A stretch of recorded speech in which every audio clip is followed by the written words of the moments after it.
noite a todas e todos.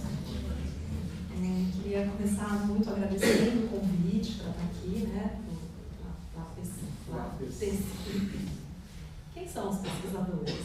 Para eu saber. Alguns. Esse bloco aqui da frente. Então, muito obrigada a todos vocês, obrigada, Fábio. Eu farei uma exposição de mais ou menos 1h30, mas se for necessário eu posso me estender um pouco. Não, brincadeira.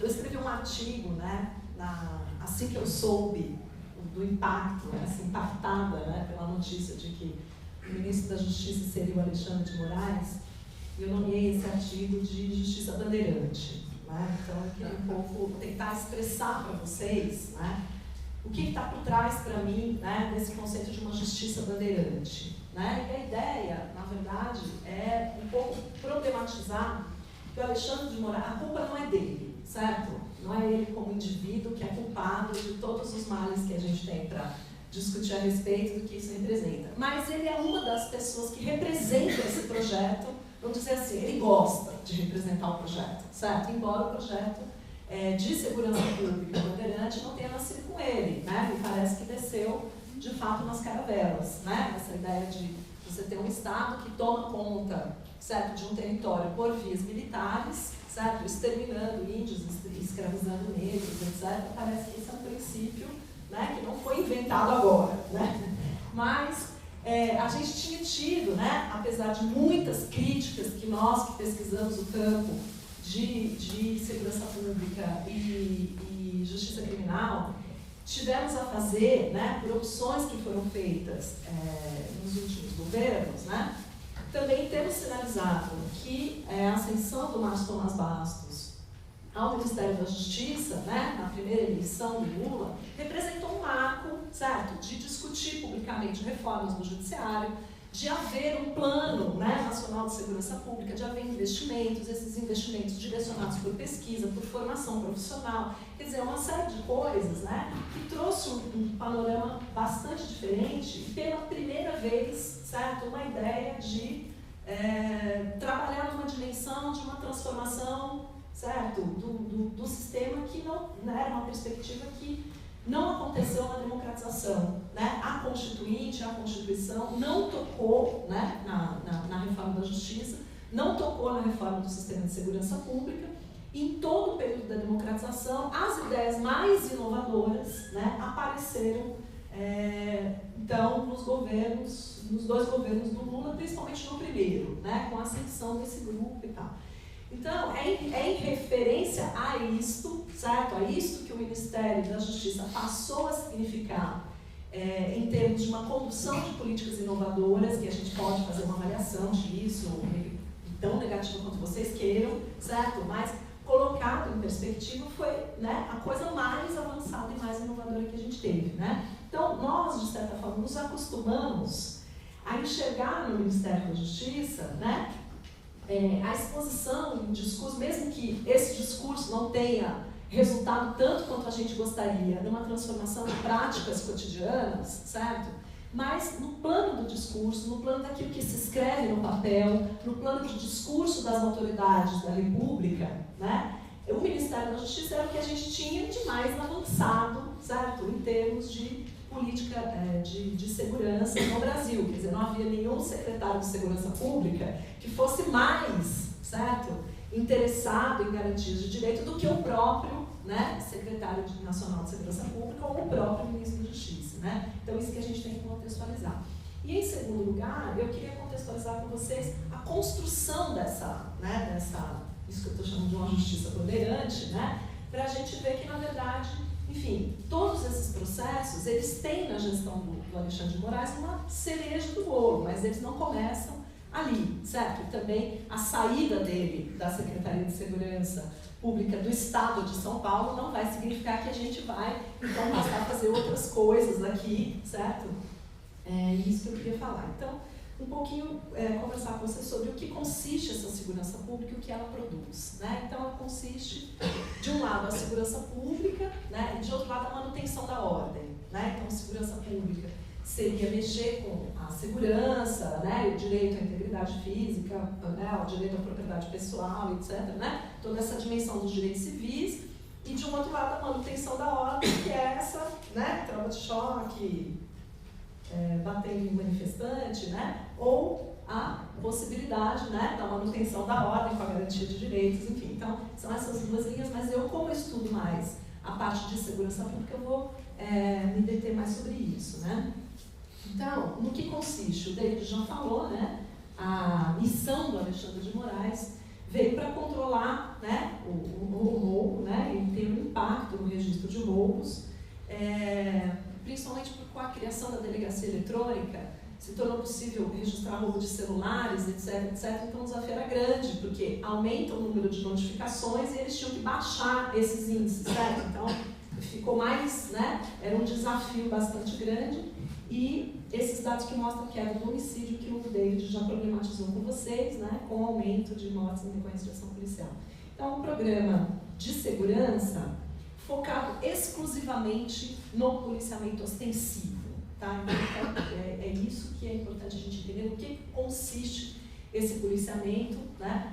E a Senaspes, a Secretaria Nacional de Segurança Pública, sendo uma janela, certo? Que dizia o seguinte: é preciso pensar outros modelos de policiamento, certo? É preciso investir nisso, é preciso capacitar para polícias comunitárias, é preciso capacitar patrulhas da Lei Maria da Penha, é preciso capacitar delegacias da mulher, é preciso isso e aquilo, que são alternativas de policiamento que não são policiamento ostensivo. E São Paulo indo na contramão disso, dizendo: nós não queremos, né, polícias fazendo outras coisas que não seja o policiamento ostensivo, né? Então, esse policiamento, vocês sabem, né, ele é militarizado, ele é conduzido pela, né, instituição da Polícia Militar, e eu tenho, enfim, tentado trabalhar a compreensão desse policiamento a partir dos seus efeitos concretos, o tipo de seleção, né, de pessoas e de delitos aonde ele está concentrado, né? Então, este modelo de policiamento, no estado de São Paulo, produz encarceramento massivo, né? Nós temos a terceira maior população prisional em taxas do mundo. O Brasil ocupa a quarta posição em taxas e o estado de São Paulo ocupa a terceira, né? O estado de São Paulo é a vanguarda, certo, do encarceramento em massa, né? A vanguarda do atraso. E um número muito alto também de mortos, né? Que esse modelo produz, como o David sinalizou, né? E produz um resultado de desigualdade racial, como a gente tem constatado nas nossas pesquisas, eu vou mostrar para vocês, tá? Então, eu já falei que a gente não fez essa tarefa da reforma das polícias, né, da justiça criminal e das prisões na fase da democratização, e hoje o que nós estamos sofrendo, essa cereja do bolo aí, é um resultado cumulativo, certo?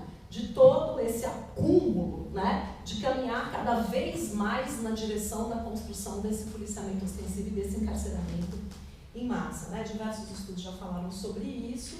E esse modelo de duas polícias, né, ele reforça isso, porque separa o policiamento ostensivo das outras atividades de policiamento que poderiam ser criadas. Há uma instituição super forte que cuida do policiamento ostensivo, que é a Polícia Militar, e a gente não tem uma instituição, certo? Por exemplo, dedicada à segurança e à segurança e à proteção dos direitos das mulheres. Ou a gente não tem uma instituição dedicada à segurança e à vida do direito da juventude negra, pobre e periférica, certo? Mas a gente tem uma instituição, né, que é reservada para fazer o policiamento ostensivo. Então, esse modelo é uma construção histórica recente. Isso é interessante de pontuar também, porque dá a impressão que a gente fala assim: mas é uma justiça bandeirante que matou, né, os negros desde a caravela, nunca mudou nada. Não, não é verdade, né? A gente está investindo algum capital de pesquisa, capital humano, porque a gente não tem dinheiro, né? Algum capital de pesquisa para estudar a construção desse policiamento e tentar mostrar, certo, as particularidades, as especificidades, como é que ele foi se tornando tão forte e poderoso de 69 para frente. Não foi sempre assim, certo? A polícia não sempre matou, né, na proporção em que ela mata e tal. Quando a gente vai olhar, né, os dados, por exemplo, da ditadura, ou ler as coisas sobre a ditadura Vargas, por exemplo, a gente vai ver a polícia torturando, fortemente, barbaramente, etc.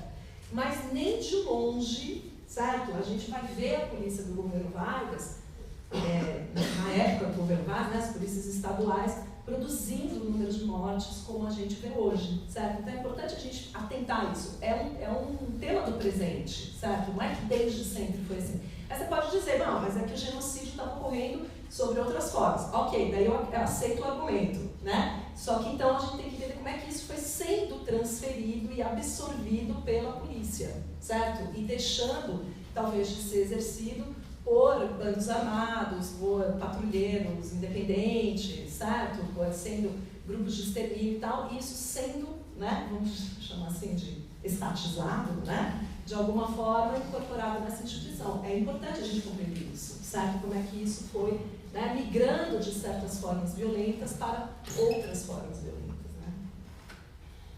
E volta só um segundo. Esse modelo de policiamento, né, ele responde, portanto, eu estou falando ao protagonismo da polícia militar no controle do crime, certo? Então, o que é que a polícia tem que fazer? A polícia tem que controlar o crime. É diferente da gente dizer o que é que a polícia tem que fazer. A polícia tem que assegurar direitos. Outra lógica, né? É outra ideia. A polícia tem que manter as pessoas vivas. A polícia tem que melhorar, né, contribuir com a melhora dos ganhos de capital, né, seriam outros objetivos, certo? Os objetivos que estão explicitados aqui para o policiamento ostensivo é o controle do crime, reduzir o policiamento apenas à dimensão criminal, mas não todas as dimensões criminais, como a gente vai ver pelos dados, né?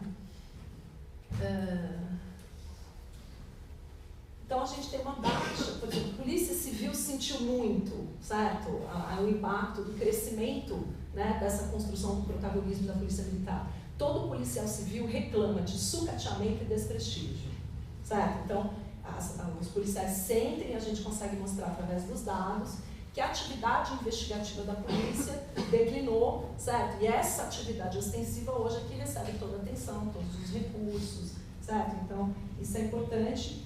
E se desenvolve um mecanismo, né, que a gente tem estudado da construção do flagrante. Então, funciona mais ou menos o seguinte: os celulares da gente são escutados, né, lidos e tal, não só os da gente, mas os de muita gente, né?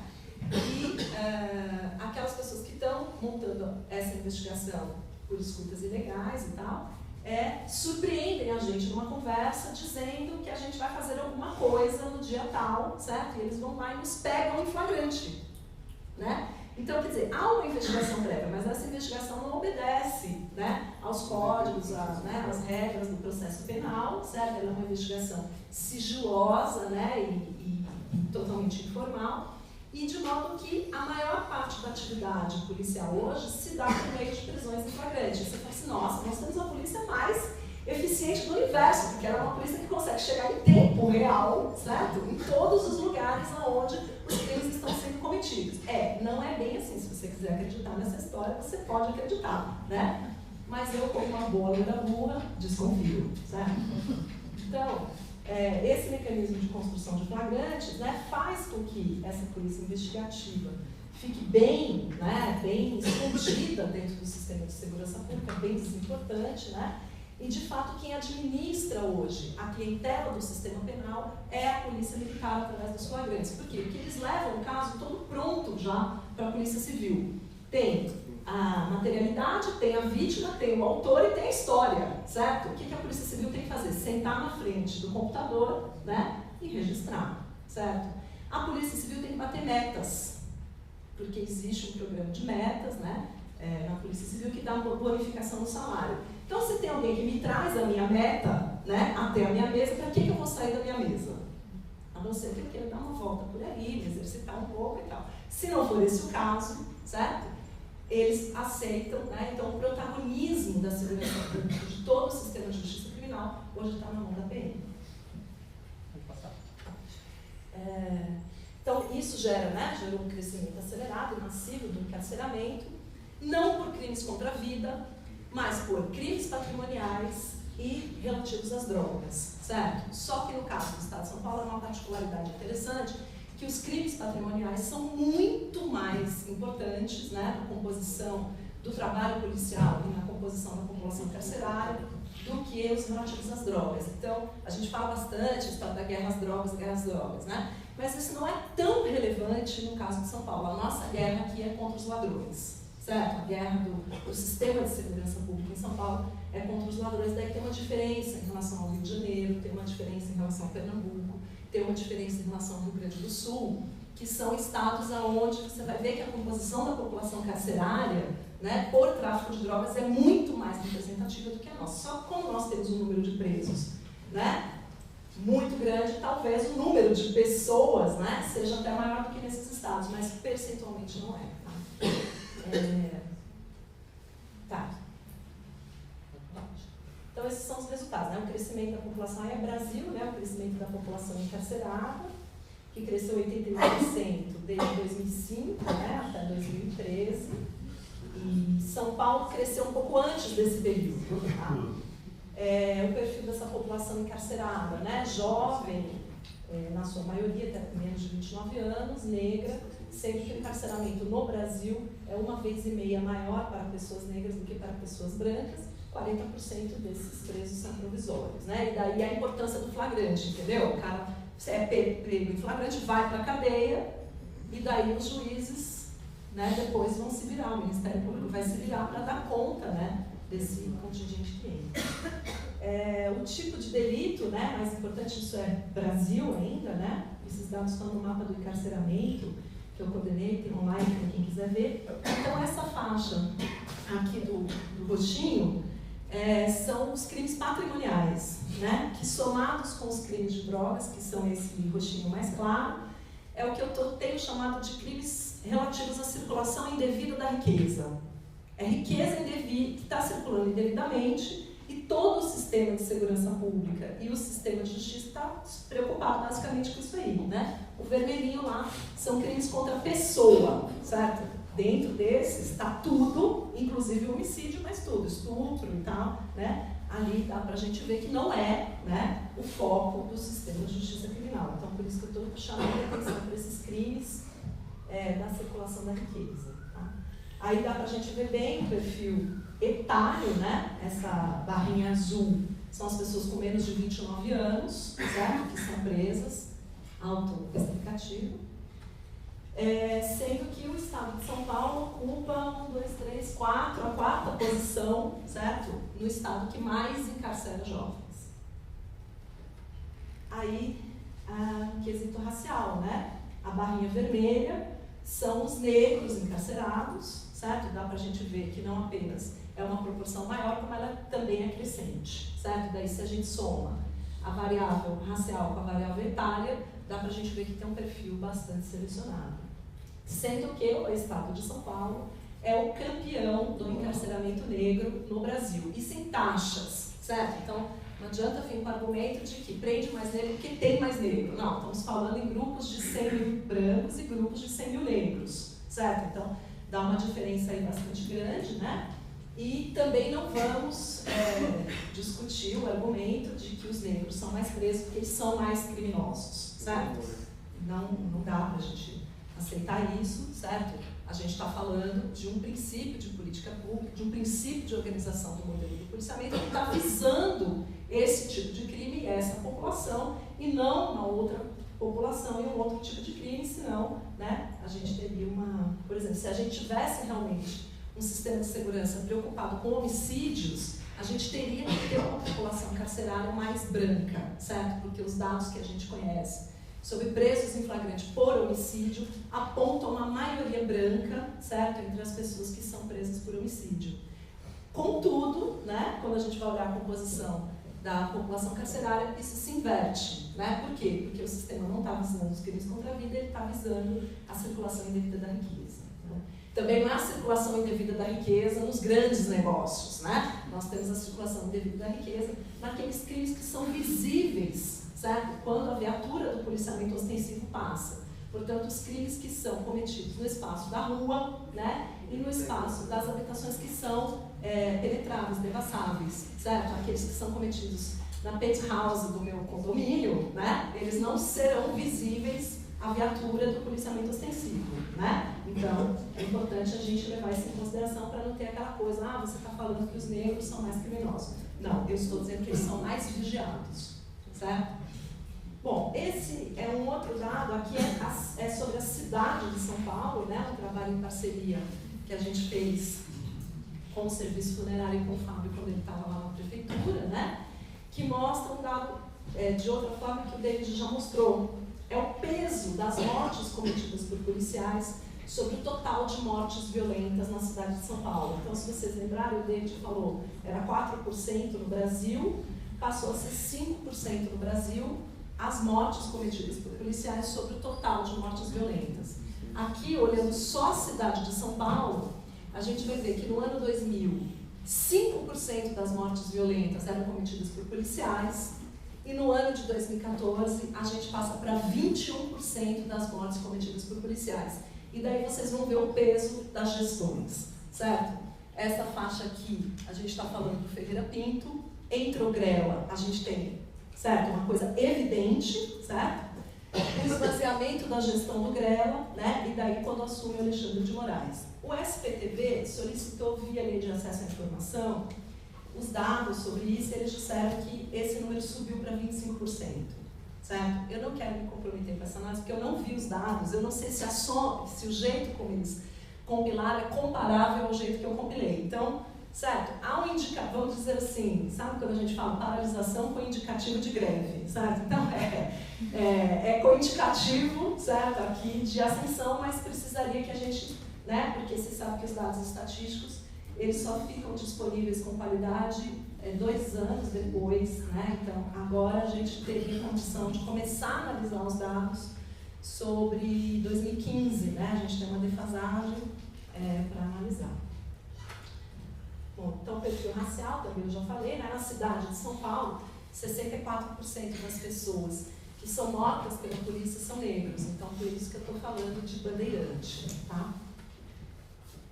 Que dá uma taxa aí de 2,65 vezes mais pessoas negras mortas do que pessoas brancas mortas pela polícia na cidade de São Paulo. Terminando. Pode pular o perfil etário. Tá vendo? Aqui são, né, os negros, os jovens mortos, né, em relação aos brancos, dá pra gente ver essa concentração. E aí os bairros, né? Os bairros de São Paulo onde isso acontece. Então, de 96 distritos da cidade de São Paulo, metade dessas mortes acontecem em 14 distritos, né? Jardim São Luís, Avenida Matarazzo, São Paulo Paulista e Sapopemba, né? Então, dá para a gente também ver a concentração territorial, certo? Dessa política de segurança pública que eu estou nomeando. O Jardim Paulista. Assim, o Jardim Paulista, porque são os crimes da circulação indevida da riqueza, certo? Então, quando a moçada sai da casinha, onde eles deveriam estar, né? Aí a polícia está lá para fazer o seu trabalho. Né? Então, eu vou concluir muito rapidamente, se o meu computador me ajudar. Ele não vai ajudar. No que consiste, né, o controle do roubo e aquela coisa sobre a queda dos homicídios que a gente já viu que é super discutível, né?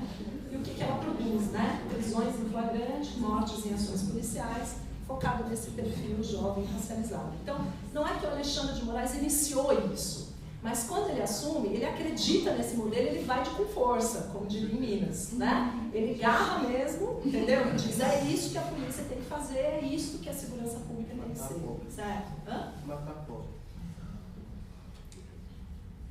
Há alguns ruídos, certo? Né? Nessa história toda, porque os policiais não necessariamente gostam do Alexandre de Moraes, embora ele dê muita autonomia, né, para os policiais trabalharem dentro deste modelo. Fora deste modelo, nenhuma autonomia, mas dentro desse modelo, muita autonomia. Porque essa narrativa de que o Alexandre de Moraes é advogado do PCC, né, como o David já tinha contado, existe um contexto de guerra, e uma guerra que é física, mas também é simbólica, entre a PM e o PCC, certo? Os policiais detestam a figura do Alexandre de Moraes porque acham que ele corre um bandido, certo? E que ele, então, portanto, dá com uma mão e tira com a outra, certo? Porque, na medida que ele fortalece o PCC, ele está fragilizando as vidas dos policiais, ele é odiado pela corporação, né? Em termos de manutenção da ordem, acho que eu não preciso insistir muito, né? É uma política de enfrentamento, a discussão sobre o judiciário, quando o judiciário entra para tentar regular a atividade de manutenção da ordem, né, principalmente com os episódios dos secundaristas, né, que envolvem pessoas menores de idade, tudo o judiciário que não tem o costume de fazer o controle da atividade policial, de repente entrou, né, para tentar fazer isso. Ele simplesmente, já sabendo que ia sair, ele ignora, ele passa a ignorar isso, ele dá a ordem, né, para que a polícia haja sem ordem judicial e deixa o coitado do sucessor dele, entendeu, com essa corda no pescoço, né, ele vai ser ministro, não vai mais responder, né, pelo que está acontecendo atualmente. Então, em termos de Senasp, o que eu queria dizer para vocês, que as expectativas que a gente tinha, né, em termos de capacitação para um novo modelo de segurança pública, iniciativas de prevenção que estão totalmente fora desse modelo, né, que foi sendo construído no policiamento extensivo, a profissionalização dos policiais em outras funções que policiamento comunitário, questões de segurança das mulheres, etc., né, isso a gente imagina que vai cair por terra, certo? Porque tudo vai ser controlado, centralizado nesse modelo. Ele já disse, nós vamos adotar o modelo de São Paulo, né? E eu tentei demonstrar aqui para vocês o que é o modelo de São Paulo, né? Gestão e transparência, que é uma tarefa muito importante da Senasp, né? Que o David já tocou. Toda essa preocupação com direitos humanos, né? Que havia, pelo menos no plano do discurso, que a gente agora perde de referência isso. E ele também vai chefiar a SENAD, a Política Nacional de Drogas, né, cujo secretário nomeado já disse que, né, vai adotar uma política de guerra às drogas, endurecer as leis e combater essa ideologia pró-legalização. Né? É uma oficial da PM e as funções dentro do Conselho Nacional de Drogas também estão sendo substituídas, né, por pastores evangélicos e coisas que tais, né? Então, vai ficar subordinada a essa política do Alexandre de Moraes, né, aquilo que a gente tinha se acostumado a ver em termos de políticas para as mulheres, né, então a gente já tomou o golpe da notícia de que a secretária de políticas para as mulheres, né, é uma pessoa antiabortista, né, é antiabortista mesmo nos casos de estupro, né, naquela linha Eduardo Cunha. Igualdade racial, dá para a gente imaginar o que seria, certo? A igualdade racial num gestor de polícia que imagina que fazer, né, segurança pública seja prender mais negros e matar mais negros, então este vai ser, né, responsável pela igualdade racial. Verdade, memória e justiça será para dizer a verdade sobre nós mesmos e fazer a justiça, né, contra nós. Igualmente, né, Secretaria da Juventude vai ficar subordinado, se continuar a existir, também a esse Ministério da Justiça. Né? Eu queria dizer assim, que, né, produz, né, essa política aí de encarcerar mais jovens, né, e matar mais jovens. Então, a ideia de fundir o Ministério da Justiça com os órgãos de direitos humanos em si não é ruim, certo? Porque ela vai lidar com essa ideia, né, de que um lado você tem a segurança e o outro lado tem os direitos humanos, né? A ideia da fusão não é ruim, o problema é que a fusão, nesse caso, implica em extinção dessas políticas, né? Então era isso, desculpe se eu me alonguei, muito obrigada pela atenção.